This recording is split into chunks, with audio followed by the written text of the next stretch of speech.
ಅರಗೂರು ಪಟ್ಟಣದ ತೊಗಟವೀರ ಸಮಾಜದವರಿಂದ ಮಂಗಳವಾರದಂದು ಆರಂಭವಾದ 5 ದಿನಗಳ ಚೌಡೇಶ್ವರ ದೇವಿ ವರ್ಧಂತಿ ಹಾಗೂ 84ನೇ ವರ್ಷದ ಜ್ಯೋತಿ ಪೂಜಾ ಮಹೋತ್ಸವ ಆಯೋಜಿಸಲಾಗಿದ್ದು, ಮೊದಲನೇ ದಿನವಾದ ಮಂಗಳವಾರ ವಿಶೇಷವಾಗಿ ಪೂಜಾ ಪುರಸ್ಕಾರಗಳು ಮತ್ತು ಅಮ್ಮನವರ ಪಲ್ಲಕ್ಕಿ ಸೇವೆ ನಡೆಯಿತು. ಬೆಳಗ್ಗೆ 5ಕ್ಕೆ ಚೌಡೇಶ್ವರಿ ದೇವಸ್ಥಾನದ ಆವರಣದಲ್ಲಿ ಗಣಪತಿ ಪೂಜೆ, ಪಂಚಾಮೃತ ಅಭಿಷೇಕ, ಲಲಿತ ಸಹಸ್ರನಾಮಾರ್ಚನೆ, ದುರ್ಗಾ ಹೋಮ, ಪೂರ್ಣಾಹುತಿ ನಡೆಯಿತು. ನಂತರ ಬೆಳಗ್ಗೆ 10:30ಕ್ಕೆ ಹೂವಿನ ಪಲ್ಲಕ್ಕಿಯಲ್ಲಿ ಚೌಡೇಶ್ವರ ಅಮ್ಮನವರನ್ನು ಕೂರಿಸಿ ಕಪಿಲಾ ನದಿ ದಡಕ್ಕೆ ತೆರಳಿ ಗಂಗೆ ಪೂಜೆ ಸಲ್ಲಿಸಲಾಯಿತು. ನಂತರ ಅಲ್ಲಿಂದ ಹೊರಟ ಮೆರವಣಿಗೆಯು ಗ್ರಾಮದ ಮಧ್ಯದಲ್ಲಿರುವ ದೇವಾಲಯವನ್ನು ತಲುಪಿತು. ಮೆರವಣಿಗೆಯಲ್ಲಿ ಸಾವಿರಾರು ಭಕ್ತರು ಸೂಜಿ, ದಬ್ಬಳ ಮತ್ತು ಕತ್ತಿ ಸೇವೆಯನ್ನು ನೆರವೇರಿಸಿದರು. ಪುರುಷರು ಮೈಮೇಲೆ ಸೂಜಿ ದಬ್ಬಳಗಳನ್ನು ಚುಚ್ಚಿಕೊಂಡು ಸೇವೆ ಸಲ್ಲಿಸಿದರೆ, ಮಹಿಳೆಯರು ಮತ್ತು ಮಕ್ಕಳು ಬಾಯಿ ಬೀಗ ಹಾಕಿಕೊಂಡು ಹರಕೆ ತೀರಿಸಿದರು. ಇದರ ಜೊತೆಗೆ ಪುರುಷರು ಅಮ್ಮನವರಿಗೆ ಜೈಕಾರದ ಘೋಷವಾಕ್ಯಗಳನ್ನು ಕೂಗಿ ಕತ್ತಿಯಿಂದ ಭಕ್ತಿಯಿಂದ ಮೈಮೇಲೆ ಚುಚ್ಚಿಕೊಳ್ಳುತ್ತಿದ್ದು ಕಂಡುಬಂತು.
ಬನ್ನಿ ಮಾಜಾಬ್ಳದವ್ರ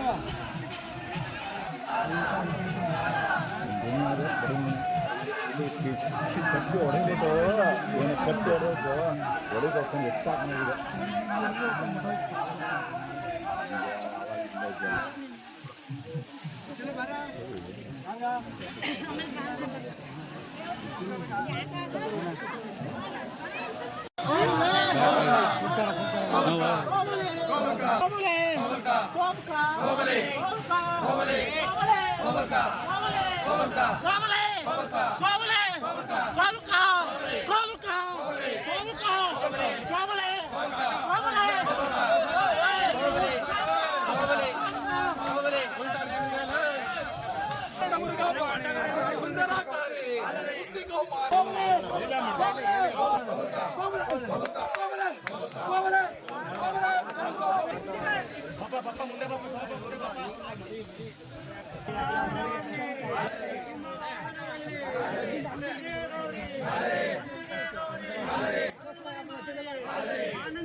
అందవర ముందు నీలకొండ లైకదాంబ సద్గురు సరగూరు చూడదాంబ